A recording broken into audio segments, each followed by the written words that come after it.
അല്ല ഇത് എവിടെ കൊണ്ട് നിർത്തിയത്? നമ്മൾ ഇന്ന് ഇവിടുന്നാ ഫുഡ് കഴിക്കുന്നത്. ഇവിടുന്ന്?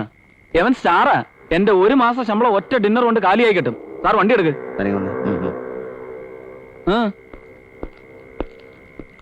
താനല്ല ഇന്ന് ബില്ല് പേ ചെയ്യുന്നു, ഞാനാ. സാർ ദയവ് ചെയ്ത് എന്നെ ഇങ്ങനെ ഞെട്ടിക്കരുത്. നന്ദു, ഒരു മേലുദ്യോഗസ്ഥൻ എന്ന നിലയിൽ ഞാൻ എന്നും തനിക്കൊരു ശല്യമായിരുന്നു എന്ന് എനിക്കറിയാം. പക്ഷെ ഒരിക്കലും താൻ എന്നെ വെറുത്തിട്ടില്ല. തൻ്റെ നല്ല മനസ്സാണ് അതിന് കാരണം. എല്ലാറ്റിനും താൻ എന്നോട് പൊറുക്കണം. സാറിന് ഇത് എന്ത് പറ്റി? എന്റെ കാഴ്ചപ്പാടുകൾ മാറിപ്പോയി. അതിന്റെ കാരണമാ മനസ്സിലാവാത്തത്. സാറിന് ഇപ്പൊ വെടിയുണ്ടയും ബോംബും ഒന്നും ഒരു പ്രശ്നമല്ലാതായിരിക്കുന്നു. ഉവ്വ്. പക്ഷെ നന്ദു, നീ ഒരിക്കലും എന്നെ മാതൃകയാക്കരുത്. നീ ജീവിതം തുടങ്ങിയിട്ടേ ഉള്ളൂ. സ്നേഹിക്കുന്ന കുട്ടിയെ തന്നെ നീ കെട്ടണം. മക്കളും മക്കളുടെ മക്കളൊക്കെ ആയിട്ട് ഒരുപാട് കാലം നീ ജീവിക്കണം.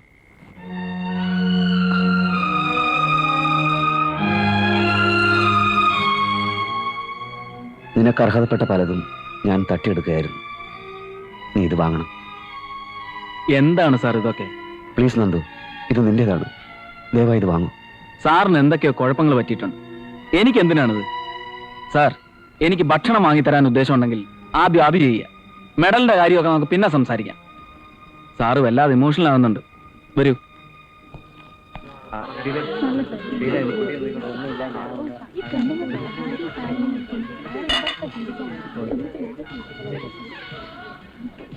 സാർ, ഇതെല്ലാം കൂടി കഴിക്കടോ.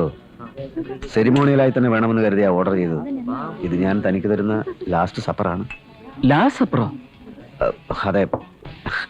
എന്നും ഇതുപോലെ കാശ് ചെലവിടാൻ എൻ്റെ എവിടുന്ന? ഇത് തന്നെ ഞെരുങ്ങിയാണ് ഞാൻ. സാറ് വിഷമിച്ചപ്പോ ഇതെന്തിനായിരുന്നു? പലതവണ താൻ എനിക്ക് ട്രീറ്റ് തന്നിട്ടുണ്ട്. കടം വീട്ടുകയല്ല, എന്നാലും ഒരിക്കലെങ്കിലും ഞാൻ തിരിച്ചു തരണ്ടേ? പിന്നെ ഇന്ത്യയിൽ എന്ത് സിനിമ ഇരിക്കും? വാസ്തവത്തിൽ ഇന്ത്യയിൽ സിനിമയില്ല. മലയാള സിനിമയുടെ കാര്യം പറയുകയും വേണ്ട. ആയിക്കോട്ടെ, ഈ ബാറ്റിൽ ഷിപ്പ് ഓഫ് പൊട്ടംകിൻ സിസ്റ്റി ഡെമിലിയാണ് അതിന്റെ സംവിധായകൻ. അതൊന്ന് കാണണം. അതൊക്കെ ലോകോത്തര ക്ലാസിക്കുകളാണ്. ആ ക്ലാസിക്കുകളുടെ മുമ്പിൽ നമ്മുടെ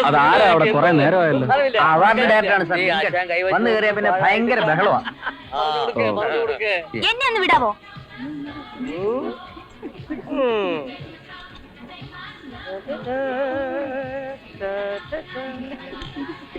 നാളെ നീ വെള്ളിത്തിരയിലെ വെള്ളി നക്ഷത്രം. നിന്നെ ഞാൻ മാധുരി ദീക്ഷിത്താക്കും, അല്ലെങ്കിൽ ശ്രീദേവി. അത് വേണ്ട ശാനെ. അവറ്റകളൊക്കെ കച്ചവട സിനിമയിലെ ഹീറോയിൻസാ. നമുക്ക് ഇവിടെ ശബനാസ്മി ആക്കിയല്ലോ. Okay okay, ആക്കിയിരിക്കുന്നു. എന്നെ ഒരാസാക്കണ്ട. 3 ദിവസമായി മനുഷ്യനിട്ട് കഷ്ടപ്പെടുത്തുന്നു. ആ കാശ് തന്നെ. ഒരു സംവിധായം വന്നിരിക്കുന്നു. കാശിന് ഗതിയില്ലാത്ത ഏമ്പോക്കി. ഹീറോയിനെ മൂടൗട്ടാക്കണ്ട ശാനെ.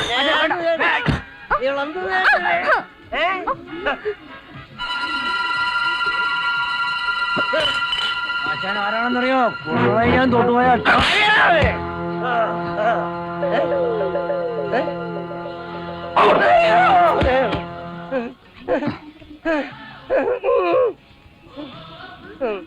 സാർ, ഇയാളെ എന്ത് ചെയ്യണം? സ്റ്റേഷനിലേക്ക് കൊണ്ടുവന്നോളൂ. നടന്നോളാം.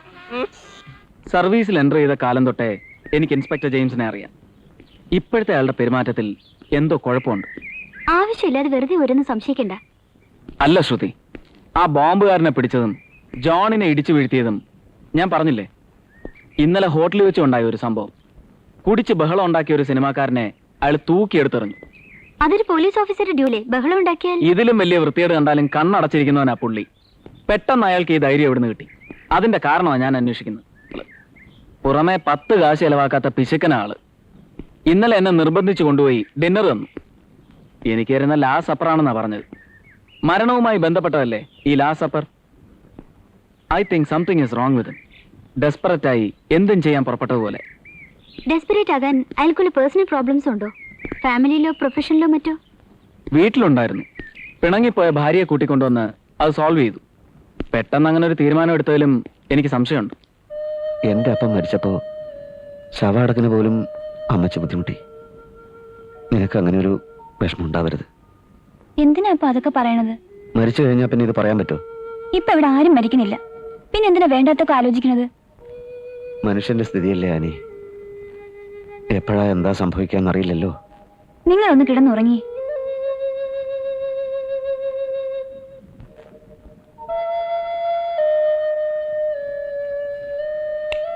ആ പിന്നെ ആനി, അയ്യോ അയ്യോ, എന്റെ കാഴ്ച പോയി.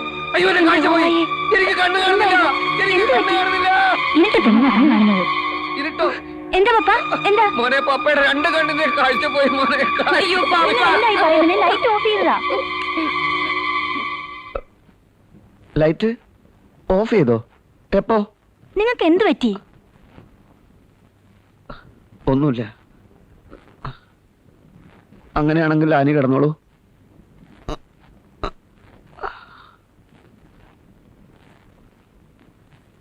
ഇനി വേണമെങ്കിൽ ലൈറ്റ് ഓഫ് ചെയ്തോളൂ.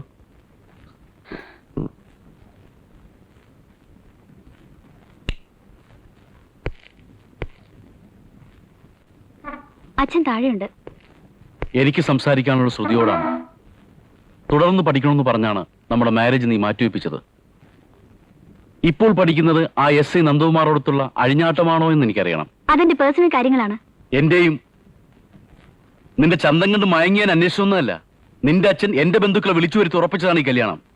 ഒടുവിൽ എന്നെ നാണം കെടുത്താനാണ് ഭാവമെങ്കിൽ നടക്കില്ല. ഭീഷണിപ്പെടുത്തുകയാണോ? അതെ, ആഭ്യന്തരമന്ത്രിയുടെ മകളാണെന്ന ഭാവമാണ് നിനക്കെങ്കിൽ ഞാൻ വിചാരിച്ചാൽ അങ്ങയുടെ മന്ത്രിസ്ഥാനം ഈ നിമിഷം തെറിപ്പിക്കാൻ കഴിയും.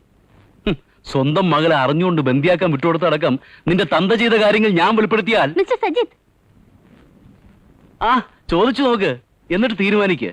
കൂടുതലൊന്നും ഞാൻ ഇപ്പൊ പറയുന്നില്ല.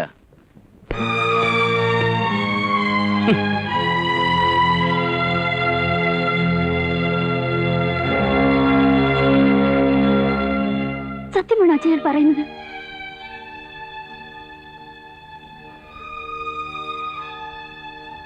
അച്ഛന്റെ അറിവോടെയാണ് അവരെന്നെ പിടിച്ചോണ്ട് പോയത്.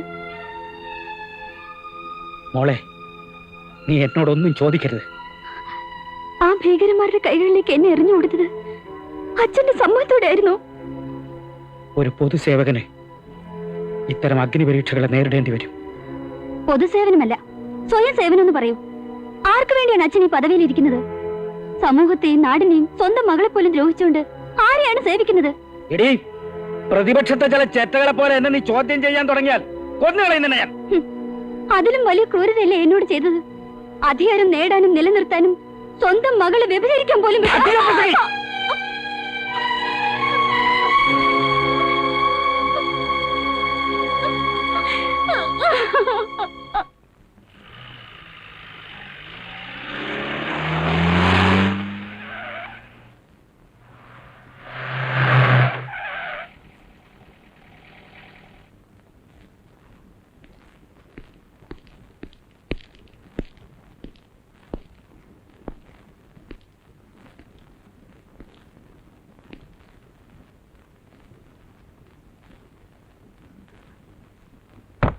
എന്താ?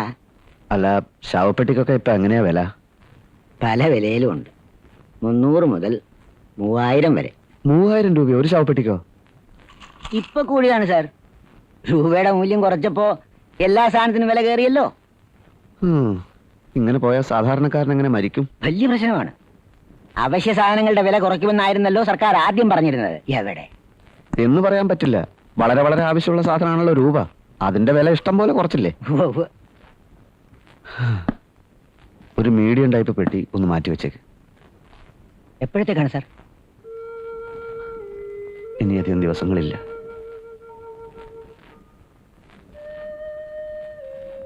വലിയ സൈസ് ഒന്നും വേണ്ട, അധികം വണ്ണോ ഉയരമൊന്നും ഇല്ലാത്ത ഒരാളിനാ.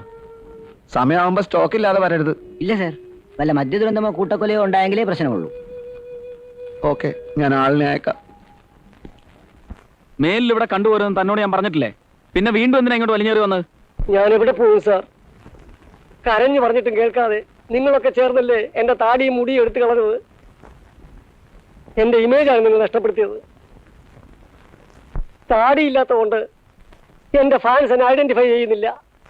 കള്ളം കഞ്ചാവും പോട്ടെ, ഒരു കാലിച്ചായ പോലും അവന്മാരെനിക്ക് വാങ്ങിത്തരുന്നില്ല. സാറിനെ രക്ഷിക്കണം, അല്ലെങ്കിൽ പട്ടിണി കിടന്ന് ഞാൻ ചത്തുപോകും. താൻ എന്ത് ഭ്രാന്താടോ ഈ പറയുന്നത്?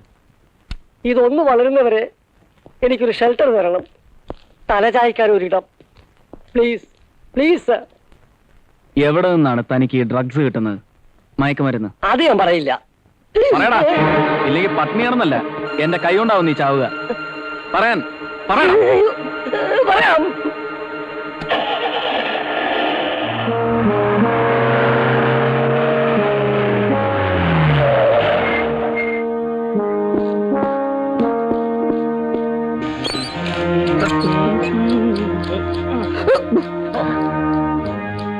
എടോ ചെല്ലപ്പാ, എവിടെയാണ് താൻ ആ മരുന്നൊക്കെ വെച്ചിരിക്കുന്നത്?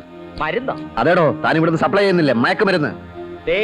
പ്രതിയോഗികൾ ആരോപിക്കുന്ന ദുഷ്പ്രചരണം കേട്ട് എന്നോട് കാണാവുന്ന പറഞ്ഞാൽ തന്റെ തൊപ്പി അന്തർപ്പിക്കും.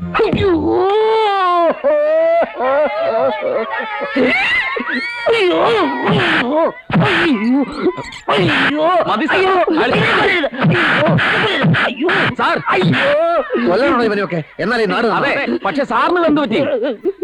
എന്നെ കൊല്ലരുതേ. ഇല്ലെങ്കിൽ പറഞ്ഞ അതിന്റെ മോനെ എവിടെയാ വെച്ചത്?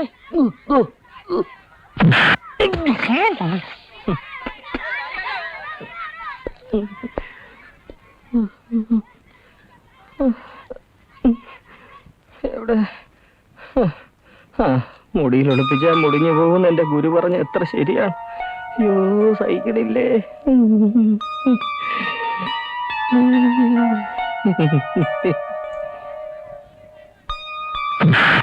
അയ്യോ അയ്യോ, ജനങ്ങളെ പിന്തുണ പിൻവലിക്കല്ലേ. അല്ല, അസുഖക്കാരനാണല്ലേ. ചേർത്തേ.